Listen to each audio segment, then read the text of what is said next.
Hello guys, आज आप लोगों को आइडियल नॉन आइडियल सॉल्यूशन के बारे में बताऊंगा।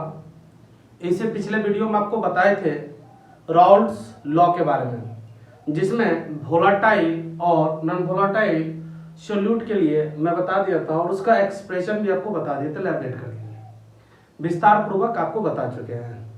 आज जो क्लास होगा वो आइडियल नॉन आइडियल सॉल्यूशन का होगा। जैसा कि मैंने टॉपिक बोर्ड पर लिख दिया, ideal and non ideal solution, आदर्श एवं अनादर्श विलयन। तो राउल्ट्स का लॉ यदि याद होगा और उसका एक्सप्रेशन यदि याद होगा तो इसको समझने में कोई खास प्रॉब्लम नहीं होगा। जो बच्चे नहीं देखे हैं, मैं बार बार बोलता हूं, सभी वीडियो का लिंक हमारे डिस्क्रिप्शन बॉक्स में दिया रहता है। आप जा करके चेक कर ले, देख ले, ताकि आपको समझ में ज्यादा आए। इसलिए मैं सभी वीडियो का लिंक डिस्क्रिप्शन बॉक्स में डाल देता हूं। तो इसको समझने के आपको राउल्ट लॉ याद होना must be important. Ideal gas और नॉन आइडियल गैस का मैं विस्तार पूर्वक डिफिनेशन और इसके ग्राफ के साथ बता रहा हूं। Now we start ideal solution.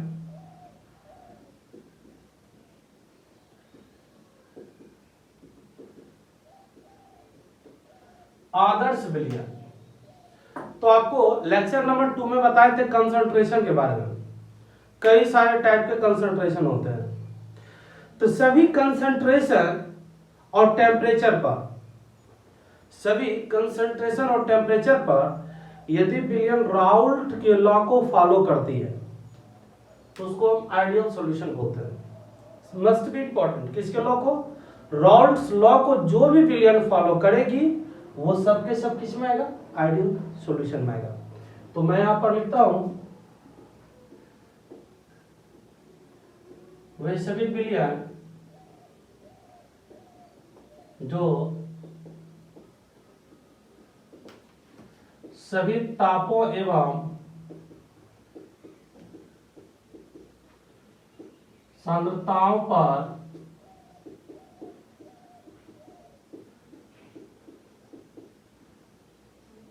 Raoult के नियम का पालन करती है,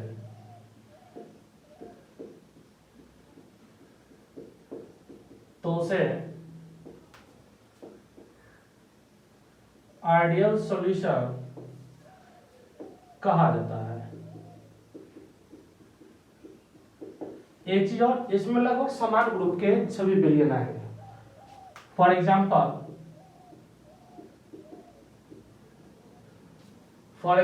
मस्ट बी इंपॉर्टेंट, इसका एग्जाम्पल हर साल पूछा जाता है। ओके, तो इसको नोट करते जाएंगे। जैसे benzene plus toluene, n hexane plus n heptane, CCl4 plus SiCl4, bromobenzene plus chlorobenzene, many more, बहुत सारे हैं। बट ये एग्जांपल्स कई सारे क्वेश्चन कई एग्जामिनेशन में ये पूछा जा चुका है, तो इसको आप याद रखेंगे। ठीक है, अब सवाल है कि आइडियल गैस होगा वो राउल्ट के नियम का पालन करेगा, तो इसके लिए कंडीशन क्या क्या होगा उसको जरा सा देखा जाए। अब यहाँ पर मैं पहला कंडीशन की बात करूं, ठीक है, तो राउल्ट्स के लॉ में क्या होता है? विलयन के लिए, विलायक के लिए Pa बराबर P नोट ए X ए, ये कंडीशन फॉलो करेगा। दूसरा, विलय के लिए क्या होगा? Pb बराबर P note B X B। विलयन के लिए क्या होगा? PS बराबर Pa प्लस Pb। ये राउल्ट के लॉ से है। ये सभी का सब नियम ये सभी सॉल्यूशन पर फॉलो होगा, इसलिए ये आइडियल सॉल्यूशन होगा। अब बात करें दूसरा केस का कंडीशन, उसको जरा सा समझा जाए। सेकेंड कंडीशन जो है वो delta V mixing is equal to 0। अब इसको समझिए ये क्या है। विलयन का जो आयतन होगा अवयव के दोनों आयतन के समान होगा, यानी इसमें कोई चेंजिंग नहीं होगा। विलयन का आयतन अवयव के दोनों आयतन के समान होंगे मिलाने पर, ठीक है। मिलाएंगे तो दोनों का volume same to same solution के वॉल्यूम के होंगे, यानी उसके वॉल्यूम में कोई तरह का चेंजिंग नहीं होगा। इसको बोलते हैं डेल्टा वी मिक्सिंग, यानी वॉल्यूम हो जाएगा मिक्सिंग मिलाने के बाद नो चेंज, कोई प्रकार का परिवर्तन नहीं होगा। तीसरा जो कंडीशन है वो है डेल्टा एच मिक्सिंग, यानी कि दोनों अवयव को मिलाने के बाद विलयन का जो एंथैल्पी होगा अवयव के एंथैल्पी के समान होगा। तो डेल्टा एच मिक्सिंग बराबर 0 यहां पर लिख सकते हैं, ठीक है। विलयन का एंथैल्पी अवयव के दोनों एंथैल्पी के समान होगा, सेम टू सेम कंडीशन है, ठीक है। तीसरा पॉइंट हो गया H यहां पर एंथैल्पी को शो कर रहा है, जिसमें सॉल्यूट के लिए और सॉल्वेंट के लिए दोनों को मिलाने के बाद जितना सॉल्यूशन का होगा उतना ही दोनों अवयव का होगा मिलाने पर, ठीक है। नेक्स्ट चौथा जो पॉइंट है इसमें ए बी के IMF इंटरमोलिकुलर अट्रैक्शन फोर्स जो होगा विलायक और विलय को मिलाने के बाद वो इक्वल होगा ए के या बी के, यानी इसके जो इंटरमोलिकुलर अट्रैक्शन फोर्स होगा वो या तो विलायक या विलय के समान होगा, विलयन के IMAF के बराबर होगा, ठीक है। सो गाइस समझ गए, मेनली ये चारों कंडीशन है आइडियल सॉल्यूशन के लिए, और आइडियल सॉल्यूशन के लिए मस्ट बी इंपॉर्टेंट कि वो राउल्ट के लॉ को फॉलो करेगा, ठीक है। अब इसके ग्राफ को देखा जाए, इसका जो ग्राफ होगा आपको हेनरी के लॉ में बताया गया था, याद है कि नहीं है, y बराबर mx। अब हेनरी का लॉ क्या था, p बराबर kx, x भी ऐसा था बताया गया था, तो y एक्सिस पर यहां पर दाब को लिया गया और x एक्सिस पर मोलन्स को लिया गया है। तो यहां पर ये ट्रिक बताना जरूरी था, क्योंकि ग्राफ जो लेंगे तो हम इसी का यूज करेंगे, ठीक है। तो हम यहां पर इसका ग्राफ लेते हैं, लुक एट, बिल्कुल आराम से समझिए। ये x एक्सिस है और ये y एक्सिस है हमारा, ठीक है। तो x एक्सिस पर हम किसको लेंगे, मोल फ्रैक्शन को मैंने ले लिया x एक्सिस पे।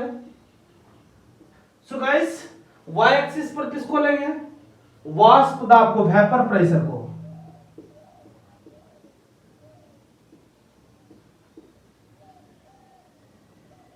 वेपर प्रेशर को हमने ले लिया, ठीक है। अब ये ऑरिजिन है, इतना तो आपको याद होगा कहां पर किसको लेना है, ठीक है। y एक्सिस पे हमने किसको लिया है, ये x एक्सिस और ये हमारा y एक्सिस है। तो x एक्सिस पे किसको लेना, मोल फ्रैक्शन को, y एक्सिस पर किसको लेना, वेपर प्रेशर को। तो यहां पर लिखते हैं मोलन्स, ठीक है। यहां पर क्या होगा, वाष्प दाब होगा,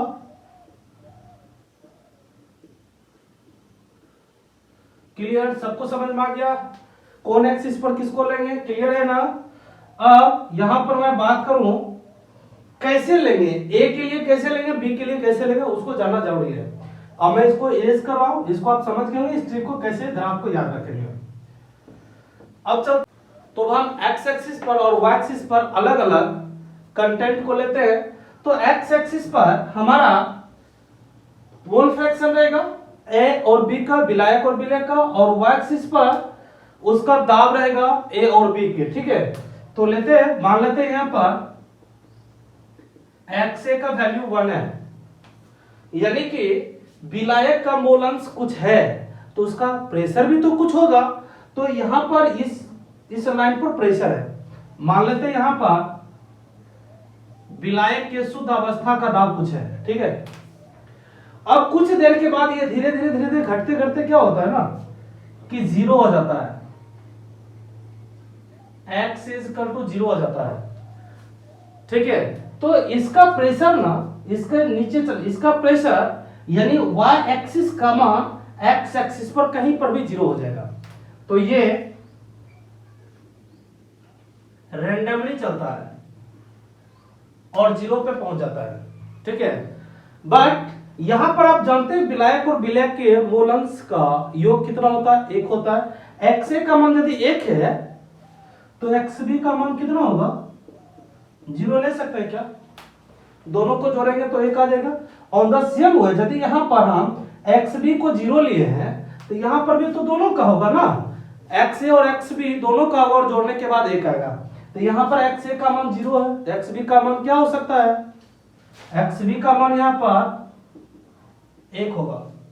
कहने का मतलब यह हुआ कि विलायक और विलयक का मूल अंश का योग ऑलवेज वन होता है, जिसको हम प्रूव कर चुके हैं, ठीक है। अब मान लेते हैं ये आपका है x a का और ये p नोट a का ग्राफ है।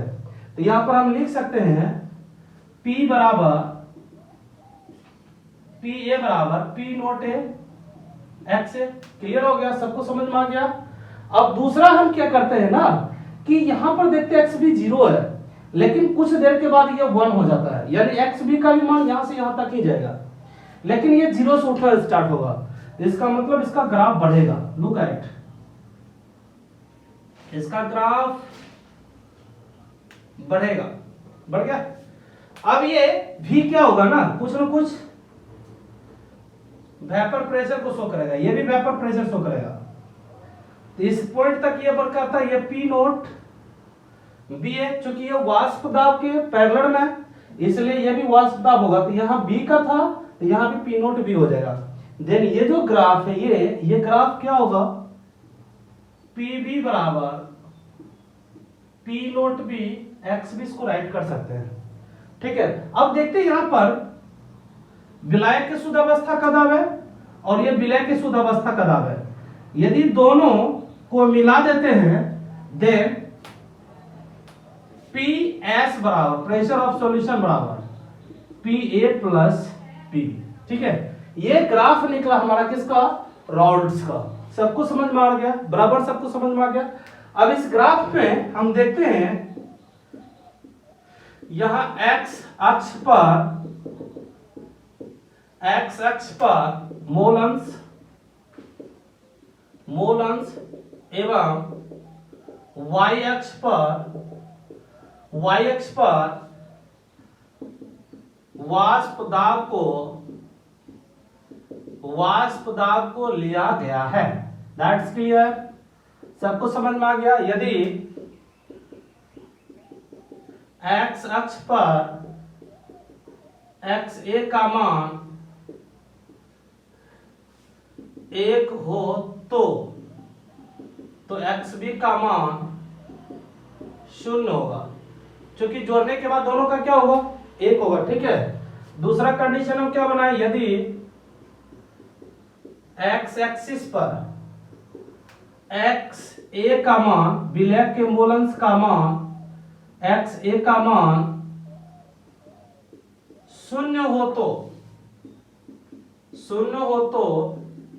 XB का मान क्या होगा, एक होगा। सबको समझ में आ गया, क्योंकि दोनों जोड़ने के बाद क्या होगा, एक आएगा। अब ये ग्राफ को इसी से हम नोट करके निकालते हैं, ठीक है। अब इसके बाद दूसरा नियम जो होता है, इसी में कुछ ना कुछ कमी होती है। कमी क्या होती है, या तो राउल्ट के लॉ जो दिया गया ये आप सबको समझ में आ गया तो पहले इसको नोट कर लो, वीडियो को रोक करके या स्क्रीनशॉट ले लो, क्योंकि हम ग्राफ में कुछ समझाने वाले हैं जो अगला टॉपिक से रिलेटेड है। चलो सो गाइस, अब क्या होगा ना कि ये जो स्ट्रेट लाइन है या तो ये कर्व में ऊपर जाएगा, तो ये ऊपर जो जा रहा है वो क्या कर रहा है, ये ज्यादा शो कर रहा है ना, ऊपर जा रहा है तो इसका मतलब ये ज्यादा शो कर रहा है, ठीक है। तो सारे के सारे ग्राफ क्या होंगे ना कि ऊपर की ओर शो करेगा, जितने भी हैं। एक कंडीशन ये हो गया।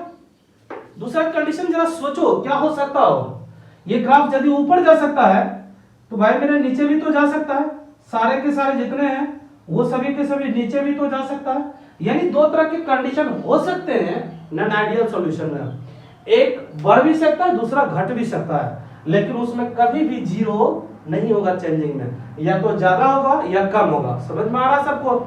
चेंजिंग यदि कुछ हुआ वो यदि ज्यादा या कम हुआ तो सीधी बात है आइडियल के अपोजिट में चला जाएगा, जिसको हम नॉन आइडियल सॉल्यूशन बोलेंगे। ठीक है, अब हम बात करते हैं नॉन आइडियल सॉल्यूशन का। सो गाइस इसको आप नोट कर लिए होंगे, आगे हम नॉन आइडियल सॉल्यूशन का चर्चा करेंगे। ओके, आप इसका स्क्रीनशॉट भी ले सकते हैं। सो गाइस दूसरा है नॉन आइडियल सॉल्यूशन।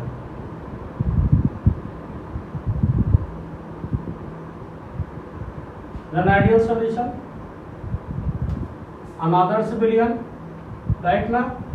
तो आपको हम इससे पहले बता चुके हैं उसके ग्राफ में कुछ न कुछ डेविएशन होगा, या तो ज्यादा हो जाएगा या कम हो जाएगा मिक्सिंग। यदि ज्यादा या कम होगा तो वो किसके अंतर्गत आ जाएगा? नॉन आइडियल सॉल्यूशन के अंतर्गत। एक बात और याद रखना, आइडियल सॉल्यूशन की संभावनाएं बहुत ही कम होती है, ऐसा कि नहीं होती है, लेकिन बहुत ही कम होती है। लेकिन प्रॉपर रूप से हम जितने भी सॉल्यूशन देखते हैं वो सब के सब नॉन आइडियल में आते हैं। ठीक है, अब ये नॉन आइडियल सॉल्यूशन की मैं बात करूं तो बोला किसको जाता है? वे सभी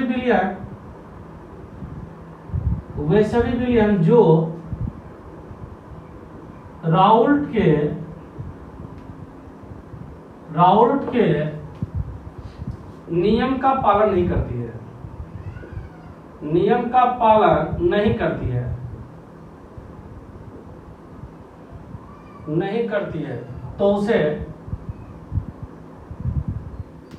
उसे अनादर्श बिलियन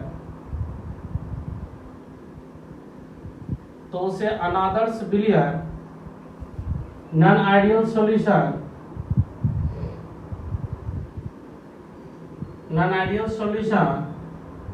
कहा जाता है, राइट ना? ओके, सबको समझ में आ गया? तो ये कितने टाइप से शो हो सकता है? दो टाइप से शो हो सकता है, या तो इसका ग्राफ ऊपर हो सकता है या इसका ग्राफ क्या होगा? नीचे होगा। ठीक है, तो हम दोनों को अलग अलग शो करेंगे। तो पहला होगा वे बिलियन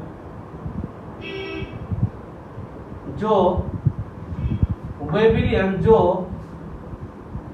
धनात्मक विचलन को दर्शाता है, धनात्मक विचलन को दर्शाता है। ठीक है, अब ये वैसा सॉल्यूशन होगा जो पॉजिटिव डेविएशन को शो करेगा, यानी ऊपर की ओर इसका ग्राफ जाएगा, हमेशा याद रखना। दूसरा क्या होता है? वे बिलियन जो ऋणात्मक विचलन को दर्शाता है। अब ऋणात्मक से आप समझ ही गए होंगे क्या होगा, ऊपर होगा कि नीचे इसका ग्राफ? तो इसका ग्राफ नीचे की ओर जाएगा, राउल्ट्स के लॉ में जो भी ग्राफ हम निकाले थे। और इसमें क्या होगा? ये ऊपर की ओर जाएगा, इसका ग्राफ नीचे की ओर आएगा सारा वैल्यू। ठीक है, ये निगेटिव शो करेगा और ये क्या करेगा? पॉजिटिव शो करेगा। ये वृद्धि शो करेगा, ये कमी शो करेगा, इतना आप याद रखना। ठीक है, हम दोनों को अलग अलग बताएंगे, पॉजिटिव डेविएशन के बारे में अलग बताएंगे, नेगेटिव डेविएशन के बारे में अलग बताएंगे, और इसका कुछ एग्जांपल्स है उसको भी आपको मैं बताऊंगा। ठीक है, तो पहला चलते हैं ए में धनात्मक विचलन का दर्शाने वाले अनादर्श विलियन। ठीक है,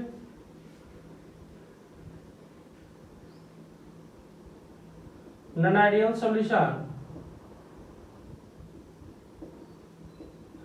सॉल्यूशन विथ पॉजिटिव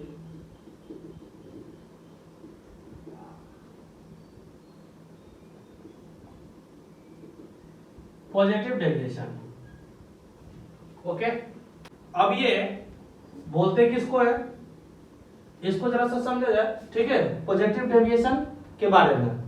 इसमें राउल्ट्स के लॉ में जो ग्राफ आएगा उसमें सभी के मान में ये वृद्धि को दर्शाएगा।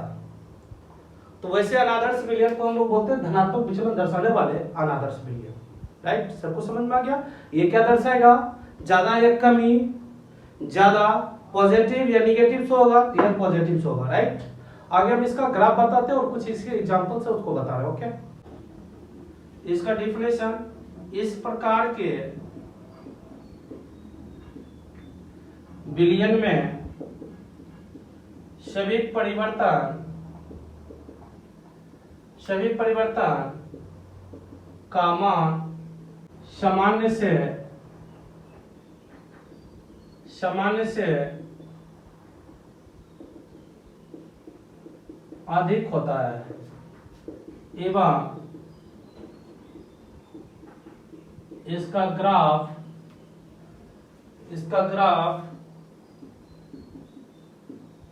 धनात्मक मान को दर्शाता है, ठीक है। अब राउल्ट के नियम का जो ग्राफ बनाए थे उसमें इसका जो वैल्यू होगा वो नॉर्मल से ज्यादा होगा, ठीक है। और इसका जो ग्राफ होगा ये क्या होगा, पॉजिटिव डेविएशन को दर्शाता है। इसके लिए भी कुछ कंडीशन है, उसको जरा सा देखा जाए। इस बिलियन के लिए कुछ शर्त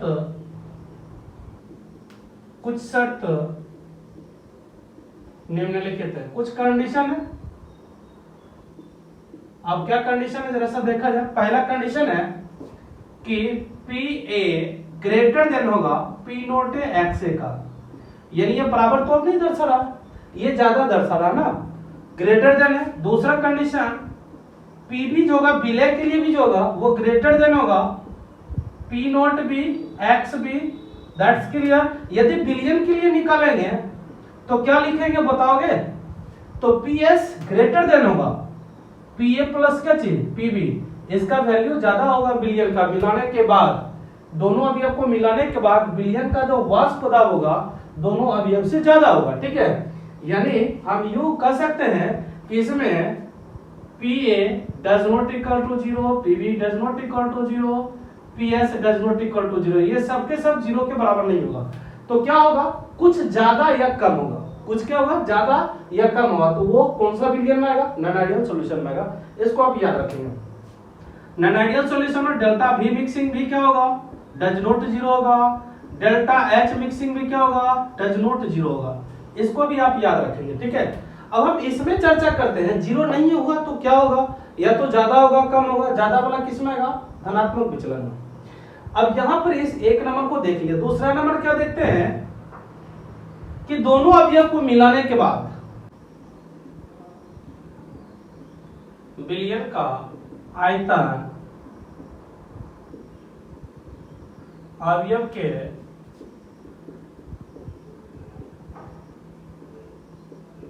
दोनों आयतन से अधिक होगा, दैट्स क्लियर। अब अधिक हो तो इसको क्या लिख सकते हैं, मिलाने के बाद delta we mixing, volume mixing जो होगा मिश्रण का वो ग्रेटर देन क्या होगा, 0 होगा, 0 से ज्यादा होगा, या आप लिख सकते हैं इसको डेल्टा वी मिक्सिंग बराबर पॉजिटिव, आप ऐसा भी लिख सकते हो, कोई दिक्कत नहीं है, ठीक है। या तो ग्रेटर देन लिख सकते हो या पॉजिटिव लिख सकते हो। ऑन द सेम वे तीसरा जो कंडीशन होगा क्या होगा, बिलियन का एंथैल्पी जो होगा अवयव के दोनों एंथैल्पी से अधिक होगा। तो यहां पर हम लिख सकते हैं delta H mixing, delta H mixing बराबर क्या लिख सकते हो, ग्रेटर देन 0 या डेल्टा एच मिक्सिंग बराबर पॉजिटिव, ठीक है। यदि पॉजिटिव लिखते हैं तो आपको याद है कौन सा अभिक्रिया होगा, ऊष्माक्षेपी या ऊष्माशोषी। यदि डेल्टा एच का मान पॉजिटिव हो तो वो क्रिया ऊष्माशोषी होता है, ऐसा आपको थर्मोकेमिस्ट्री बता चुके हो और पिछले कई लेक्चर में बता चुके, ठीक है। ये इनोथर्मिक होगा, आप इसको याद रखेंगे। तो यहाँ पर ये टोटल कंडीशन को देख लिया। अब इसका वॉल्यूम किस कंडीशन बढ़ता है, चौथा जो कंडीशन है बिलियन में ए बी होगा, ए बी के बीच जो आई एम एफ का मान, यानी आई एम एफ बोले तो अंतर आणविक आकर्षण बल का जो मान होगा बिलियन में वो ए या बीबी विलायक या विलय विलय से कम होगा, इसको आप याद रखना, ठीक है। आप यू कह सकते हैं इसमें ए या बीबी का जो मान होगा, इसके जो IMFA के मान होंगे वो ग्रेटर देन होंगे किसके, बिलियन के IMFA से। इसको आप याद रखना, तब जाकर के वॉल्यूम में क्या होता है, इंक्रीमेंट होता है। अब इसका कुछ एग्जांपल्स देख लेते हैं, तब इसका ग्राफ हम शो करेंगे। जैसे एथेनॉल प्लस वाटर, ठीक है, methanol plus water, methanol plus water, right, ether plus acetone, CH2 plus acetone, many more examples etcetera, ठीक है। आप इसको याद रख लेना, खास करके एग्जांपल तो जरूर याद रखना, कई बार पूछा जाता है, ठीक है। सो गाइस, आप समझ गए होंगे नॉन आइडियल सॉल्यूशन किसको बोलेंगे, जिसमें ये सभी का वैल्यू 0 नहीं होगा, उसको नॉन आइडियल सॉल्यूशन बोलेंगे। यदि ये ज्यादा होगा तो पॉजिटिव डेविएशन होगा। अब इसके ग्राफ की मैं बात करूं तो सबसे पहले आप इसका स्क्रीनशॉट ले लो या इसको नोट कर लो वीडियो को रोक करके, तब हम आगे बढ़ेंगे, ओके। सो गाइस, इसका जो ग्राफ होगा वो किस तरह से शो होगा, जरा सा वो समझा जाए। ये एक्स एक्सिस पर किसको लेते हैं आपको याद होगा, वाई एक्सिस पर भी हम किसको लेते हैं ये भी आपको याद होगा, ठीक है, दोनों आपको याद होना जरूरी है। ये ओरिजिन है, ठीक है, यहां पर एक्स ए का वैल्यू 1, एक्स बी का वैल्यू 0, हम एक्स एक्सिस पर मोल फ्रैक्शन और वाई एक्सिस पर वाष्प दाब वेपर प्रेशर लेते हैं, राइट गाइस। अब यहां पर हम यदि एक्स ए का वैल्यू 1 है तो एक के शुद्ध अवस्था का कुछ न कुछ दाब होगा, और ये वैल्यू कुछ देर के बाद 0 हो जाता है वाष्प दाब, तो एक्स एक्सिस पे चला जाएगा। अब दूसरा कंडीशन क्या, एक्स बी का वैल्यू 0 है, तो यहाँ पर एक्स ए का वैल्यू 0, एक्स बी बराबर क्या चाहिए 1 हो जाएगा। अब ये 0 से बढ़ना स्टार्ट करेगा, 1 तक जाएगा, एक्स बी 0 से बढ़ना स्टार्ट किया, ठीक है, तो ये 1 तक आ गया, क्लियर। अब ग्राफ क्या आपको समझ में आ रहा है, ये राउल्ट लॉ का ग्राफ है, जिसमें आपको बताए थे पीए बराबर क्या होता है, याद है, पीए बराबर पी नोट ए एक्स से होता है। फिर आपको इसमें बताए थे पीबी बराबर पी नोट बी एक्स भी होता है, ठीक है, पी नोट बी राइट कर दिए। अब यहां से यहां तक का जो होगा वो सॉल्यूशन का होगा, तो क्या हो जाएगा, पी एस बराबर पी ए प्लस पीबी। तो ये ग्राफ था राउल्ट्स का, तो हमको कैसा बनाना है, पॉजिटिव डेविएशन को शो करना है। पॉजिटिव डेविएशन को शो करने के लिए सबका वैल्यू ग्रेटर देना होगा, तो क्या हो जाएगा, लुक एट, ये ऊपर की ओर शो करेगा लेकिन लिमिट ही तक जाएगा, उससे बाहर नहीं जाएगा। तो यहां पर हो जाएगा P S greater than P A plus P B, that's clear. दूसरा, अब यहां देखेंगे बी के लिए ग्राफ क्या होगा, ये भी ग्राफ ऊपर की ओर जाएगा, है ना, ये भी पॉजिटिव डेविएशन शो करेगा, तो हम ये भी ग्राफ को ऊपर की ओर कर्व लेते हैं इसका ये जो डॉट लाइन है, ये डॉट लाइन पॉजिटिव डेविएशन को शो कर रहा है, ठीक है, तो हो जाएगा ये P B greater than P nought B X B, clear. अब देखिए ये पी ए के लिए बचा हुआ है, ये तो राउल्ट का लॉ स्टेट में जा रहा है। अब ये पॉजिटिव डेविएशन होगा, इसका भी ग्राफ कर्व होगा और ऊपर की ओर होगा, तो आप क्या लिखोगे यहां पर, P A greater than P not A X A. So guys, समझ में आ गया होगा कि ये जो ग्राफ है ये पॉजिटिव डेविएशन है, जितने भी डॉट लाइन है और जितने भी सॉलिड लाइन है वो राउल्ट के नियम को फॉलो कर रहा है, ठीक है। बट हमको दिखाना क्या था, नॉन आइडियल सॉल्यूशन में पॉजिटिव डेविएशन, तो ये ज्यादा शो कर रहा, कंडीशन चेंज होगा तो क्या होगा कि कम भी शो करेगा कुछ सॉल्यूशन, तो उसके बारे में देखा जाए, ठीक है। अब इसको आप उतार लेंगे या स्क्रीनशॉट ले लेंगे, हम दूसरा पॉजिटिव के बाद नेगेटिव डेविएशन पर चल रहे, ओके गाइस। सो गाइस, इसका जो दूसरा पॉइंट है वो अनादर्स बिलियन अनादर्श विलयन जो ऋणात्मक विचलन को दर्शाता है ना। Non ideal solution showing negative deviation, ऋणात्मक विचलन को दर्शाएगा। अब ऋणात्मक विचलन को दर्शाएगा तब क्या हो सकता है उसको जरा सा देखा जाए। वे अनादर्श विलयन, वे अनादर्श विलयन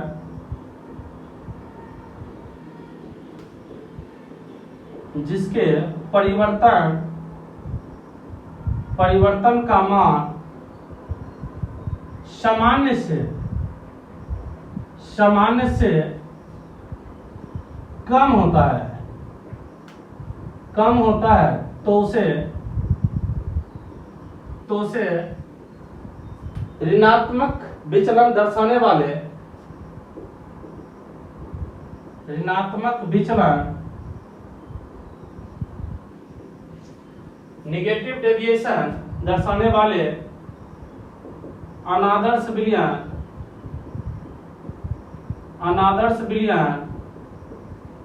कहा जाता है। याद रहेगा, ठीक है। अब ये कम होगा तो इसका मतलब इसका ग्राफ कहां जा सकता है, ऊपर या नीचे? तो आपका जवाब होगा इसका ग्राफ नीचे आएगा राउल्ट के ग्राफ में, ठीक है। राउल्ट का जो भी वैल्यू होगा इसमें कम शो करेगा, इसका मतलब ये भी नॉन आइडियल है। इसमें भी क्या होगा, सबका सब PS डज नॉट 0 होगा, P डज नॉट 0 होगा, PV डज नॉट 0 होगा, delta V mixing does not 0 होगा, delta H mixing does not 0 होगा, AB डज नॉट AA और BB, ठीक है। अब इसको याद रखना, ये नॉन आइडियल के लिए है। तो यहाँ पर 0 नहीं होगा तो क्या हो सकता है, इससे पहले तो बता दिए ग्रेटर देन या पॉजिटिव वाला होगा, यहाँ पर सबका सब निगेटिव वाला होगा, ठीक है। यानी ये सबका सब लेस देन वाला होगा, तो यहाँ पर हो जाएगा इस विलयन के लिए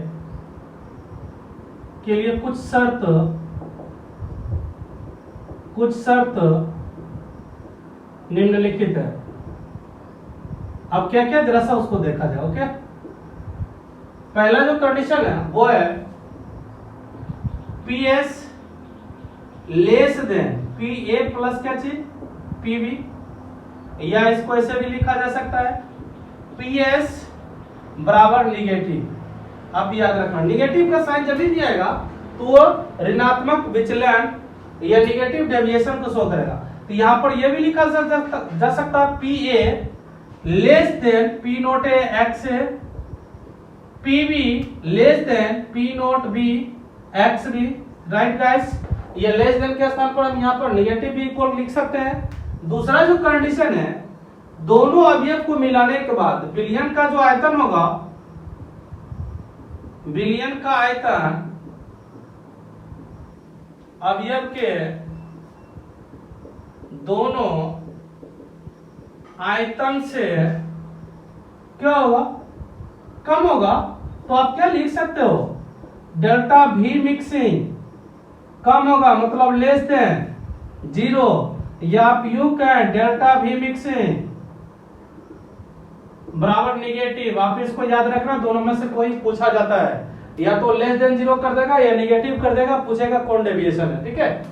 दूसरा क्या है, तीसरा, दोनों अवयव को जब मिलाएंगे तो विलयन का जो एंथैल्पी होगा,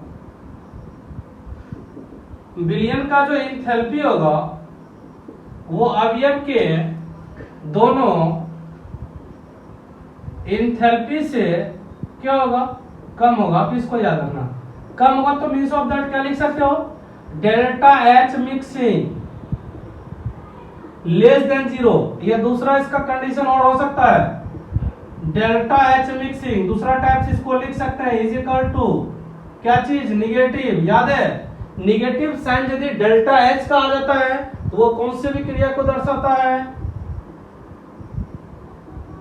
एक्सोथर्मिक रिएक्शन को दर्शाता है, उष्माक्षेपीय भी क्रिया होती है, इसको आप याद रखेंगे, ठीक है। अब ये कंडीशन क्लियर हो गया। अब विलयन में जो दो अवयव होता है, कौन कौन होता है, या तो ए होगा या बीबी, ये दोनों के मध्य जो अनुनाश्रय IMAF इंटरमॉलिक्यूलर अट्रैक्शन फोर्स होगा किससे, बिलियन से, आप याद रखना इसको, या आप ये कह सकते हैं बिलियन का जो दोनों अवयव मिलाने के बाद IMFA का जो मान होता है वो ज्यादा होता है या तो AA से या किससे, BB से, जिसके कारण इसके वॉल्यूम में कमी हो जाती है। सो गाइस ये समझ में आपको आ गया होगा, जीरो इसमें कहीं भी नहीं होगा, सबका वैल्यू नेगेटिव इसमें आएगा। अब इसके मैं ग्राफ की बात करूं तो इसका ग्राफ भी बहुत कॉमन है, पहले एग्जांपल को देख लेंगे because example must be important, ये सभी एग्जांपल्स आपको पूछे जाएंगे। ओके, तो आप इसको याद रखेंगे। इसका example HCl plus H2O, HNO3 plus H2O, chloroform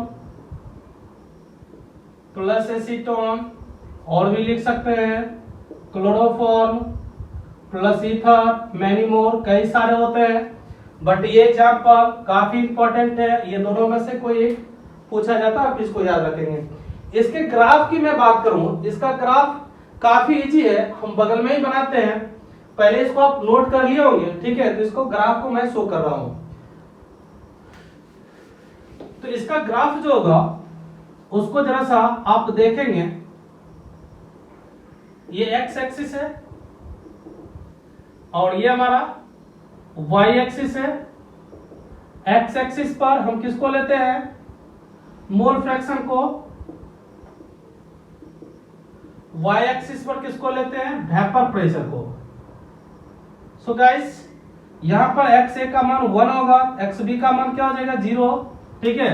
जब एक्स ए का मान 1 होगा तो पी नोट ए का मान कुछ होगा, कुछ इसके शुद्ध अवस्था का दाब होगा, ठीक है, लेकिन कुछ देर के बाद ये क्या होगा, ये घटते घटते 0 हो जाएगा। तो एक्स ए का मान 0 बट एक्स बी का मान क्या चाहिए 1, क्योंकि दोनों को जोड़ने के बाद 1 आना चाहिए। अब यहां पर एक्स बी का मान 0 देखते हैं, ये यहां से 1 तक जाता है, 1 तक जाता है, तो ये पॉइंट पहुंच जाता है पी नोट किस पर, बी पर। आप इसको याद रखना। ओके, सॉलिड लाइन से लेते हैं,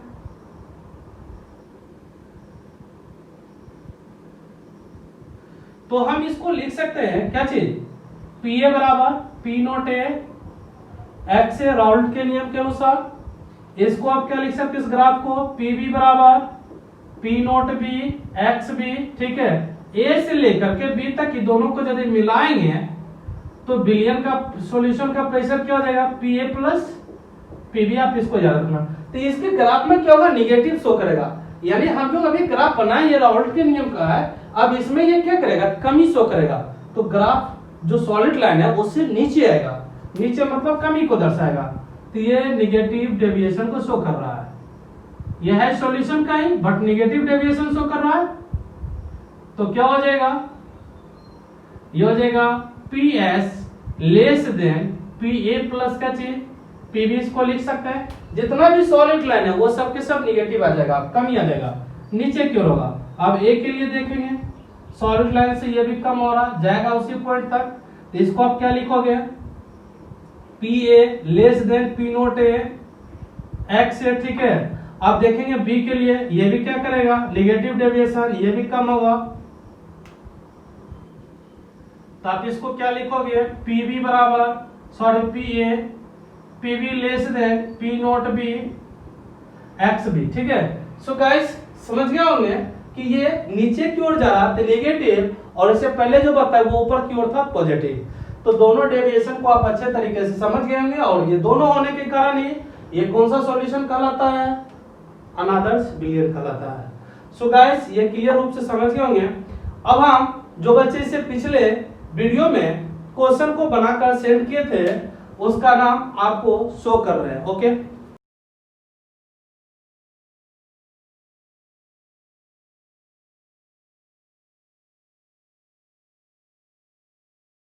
सो गाइस देख लिए होंगे नेम कौन कौन सा था, और आज का जो लेक्चर नंबर 9 सॉल्यूशन टॉपिक था, इसमें आइडियल नॉन आइडियल सॉल्यूशन के बारे में आपको बताया है। आपको कैसा लगा कमेंट सेक्शन में जरूर करेंगे। और जो भी बच्चे याद रखेंगे, मैं बार बार बोलता हूँ, वीडियो को कंटिन्यू देख रहे हैं बहुत अच्छी बात है, जो नहीं देख रहे हैं स्टार्ट कर दो देखना।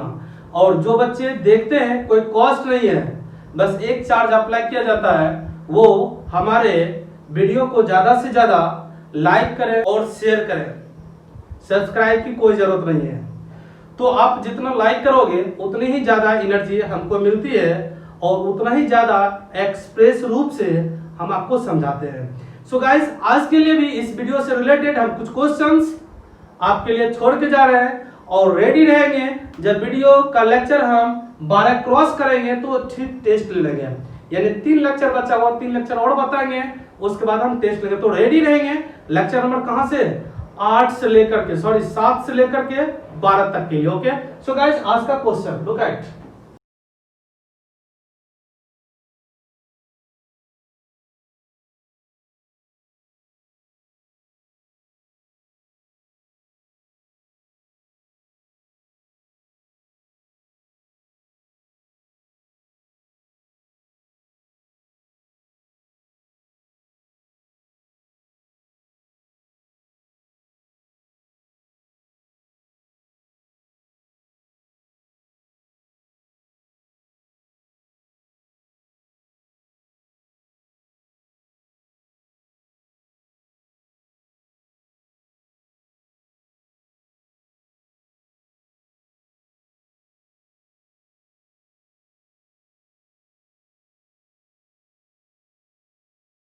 क्वेश्चन सभी बच्चे बनाएंगे, बहाना नहीं करेंगे और वीडियो को कंसस होकर के देखो यार। जो चीज नहीं समझ में आ रहा उस पर ज्यादा फोकस करो, तभी तो क्लियर होगा। नहीं समझ में आ रहा, बहुत बच्चे क्या करते हैं, नहीं समझ में आता वीडियो को छोड़ के ही गायब हो जाते हैं। तो यार कभी नहीं समझ पाओगे। वीडियो को कंटिन्यू कंसस होकर के देखो, आराम से समझ में आएगा। और जो पीडीएफ ग्रुप में सेंड करते हैं उसको तो नोट करते जाओ, क्योंकि क्लास खुलने के बाद ही आपको क्लियर रूप से समझा जाएगा। तब तक आप घर पर रहे, स्वस्थ रहे, मस्त रहे, व्यस्त रहे, पढ़ते रहे। Thank you.